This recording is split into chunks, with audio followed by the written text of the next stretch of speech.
আসসালামু আলাইকুম স্যার। আসো। ওয়ালাইকুম আসসালাম। বসো। ধন্যবাদ স্যার। কি নাম তোমার? মোহাম্মদ দিশান শেখ। দিশান শেখ। জি। জেলা কোনটা? নাটোর। থানা? থানা বড়াইগ্রাম। বাবার নাম? মোহাম্মদ শাহিন শেখ। মায়ের নাম? মোসাম্মদ দোলেনা বেগম। আচ্ছা, তুমি তো সে বিয়ে করছো তাই না? জি না স্যার, বিয়ে করি নাই। তোমার নামে একটা মামলা আছে না? জি না স্যার। বাবার নামে মামলা আছে? জি না স্যার। ও আচ্ছা। বা শুনতে পারলাম যে তুমি টাকার মাধ্যমে এখানে আসছো। জি না স্যার, আমি কোনো টাকার মাধ্যমে এখানে আসিনি স্যার। আসো নাই? জি না স্যার। আচ্ছা, তুমি তো ভালোই। তোমার বাবা কি করে? আমার বাবা একজন মুদি দোকানদার। মুদি দোকানদার? জি স্যার। দোকান থেকে টাকা পয়সা মারো নাই? জি না স্যার। আচ্ছা, ভালো তো। তোমাকে চাকরি দিলে তুমি কত লক্ষ টাকা দিবা? জি না স্যার, আমি কোনো টাকা দিয়ে চাকরি করবো না স্যার। করবে না? জি না। বিয়ে করছো? জি না স্যার। গার্লফ্রেন্ড আছে? জি না স্যার। এই বয়সে গার্লফ্রেন্ড নাই? আমাদের তো 5-6টা থাকতো। জি স্যার, আমি ছোটবেলা থেকেই আমার স্বপ্ন আমি একজন সেনাবাহিনী সৈনিক হব। সো তার জন্য আমি এগুলোর মধ্যে যাইনি স্যার। যাও নাই? জি না স্যার। আচ্ছা, তোমার পরিবারে কে কে আছে? স্যার, আমার পরিবারে 5 জন সদস্য। আমি, বাবা, মা, ছোট ভাই এবং আমার দাদি। তোমার পরিবার ইনকাম কে কে করে? আমার বাবা করে। তোমাদের মাসিক ইনকাম কত? স্যার, আমাদের মুদির দোকানদার, সো এটা জানা নাই যে কত টাকা ইনকাম হয়। সো ভালোভাবে মানে খাওয়া দাওয়া করে দিন যায়। দিন যায়? জি। আচ্ছা, তুমি বলো তো, 1 কেজি তুলার ওজন বেশি নাকি 1 কেজি পাথরের ওজন বেশি? দুটোই সেম স্যার। দুটাই সেম? জি স্যার।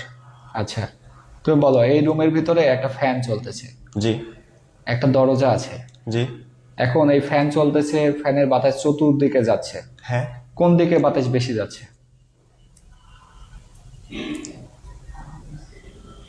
চতুর্দিকেই স্যার। চতুর্দিকেই? জি স্যার। আচ্ছা, তুমি বলো ঢাকার পূর্ব নাম কি? জাহাঙ্গীরনগর। বাংলাদেশ সেনাবাহিনী প্রধানের নাম কি? জেনারেল মোহাম্মদ ওয়াকারুজ্জামান। ওয়াকারুজ্জামান? জি স্যার। আচ্ছা, তুমি বাংলাদেশ সেনাবাহিনীতে কেন অংশগ্রহণ করতে চাও? স্যার, ছোটবেলা থেকেই আমার স্বপ্ন আমি একজন বীর সৈনিক হব। সো যেখানে মানে এটা সেনাবাহিনী এমন একটা প্ল্যাটফর্ম যেখানে জীবন মৃত্যু দুটোই গর্বের। সো এই জন্য। আচ্ছা, তোমাকে যদি সেনাবাহিনীতে অংশগ্রহণ করলে কোনো বেতন না দেওয়া হয়, চাকরি করবা? জি না স্যার। বেতন লাগবে? জি স্যার। কেন?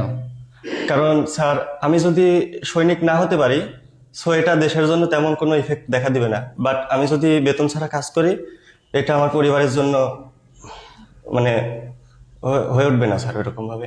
আচ্ছা, ঠিক আছে। তুমি এখানে অংশগ্রহণ করলে যে কোনো সময় শত্রুগুলোতে মারা যেতে পারো। তুমি এগুলো জানা সত্ত্বেও কি চাকরি করবা? জি স্যার। আচ্ছা, তুমি কি সবসময় জীবন দেওয়ার জন্য প্রস্তুত? জি স্যার। আচ্ছা, তুমি কয়টা প্রসাব দিতে পারো? 35টা স্যার। আচ্ছা, নামাজ পড়ো? জি স্যার। 5 ওয়াক্ত?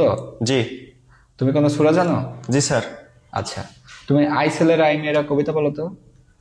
আই ছেলেরা আই মেয়েরা ফুল তুলিতে যাই, ফুলের মালা গলায় দিয়ে মামা বাড়ি যাই। মামা বাড়ি ঝড়ের দিনে আম কুড়োতে সুখ, পাকা আমের মধুর রসে রঙিন করে মুখ। আচ্ছা, তোমার প্রিয় খেলা কোনটি? Cricket sir. একটা ক্রিকেটার এর নাম বলো। সাকিব আল হাসান স্যার। সাকিব আল হাসান কোন দেশের খেলোয়াড়? বাংলাদেশের খেলোয়াড়। আচ্ছা, তুমি বলো বর্তমানে সরকার প্রধান কে? সরকার প্রধান ডক্টর মোহাম্মদ ইউনুস। ইউনূস? জি স্যার। আচ্ছা, তুমি বলো বর্তমানে বাংলাদেশের রাষ্ট্রপতির নাম কি? মোহাম্মদ হামিদুল। স্যার, মোহাম্মদ হামিদুল। তোমার মনে হয় জানা নাই, হ্যাঁ? আচ্ছা, বলো তো ভারতের রাজধানীর নাম কি? দিল্লি। এই আমাদের এশিয়া মহাদেশের সবচেয়ে বড় দেশ কোনটি? চীন। জাতিসংঘের সদর দপ্তর কোথায় অবস্থিত? নিউ ইয়র্ক, যুক্তরাষ্ট্র। জি আচ্ছা, স্যার। পাকিস্তানের রাজধানীর নাম কি? স্যার, বাংলাদেশের সবচেয়ে ছোট জেলা কোনটি? নারায়ণগঞ্জ। বাংলাদেশের কোন দ্বীপকে সাগরকন্যা বলা হয়? Saint Martin. সেন্ট মার্টিন দ্বীপ। আচ্ছা, আচ্ছা বলো তো বিশ্বের সবচেয়ে বড় সমুদ্র সৈকত কোনটি? বঙ্গোপসাগর স্যার। আচ্ছা, তুমি আহ, কোন দিক দিয়ে মনে করো যে তুমি বাংলাদেশ সেনাবাহিনীর সৈনিক হওয়ার যোগ্য?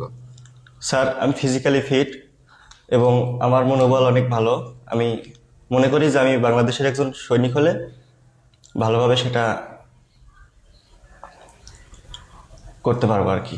আচ্ছা, ঠিক আছে, তুমি আসতে পারো। জি স্যার।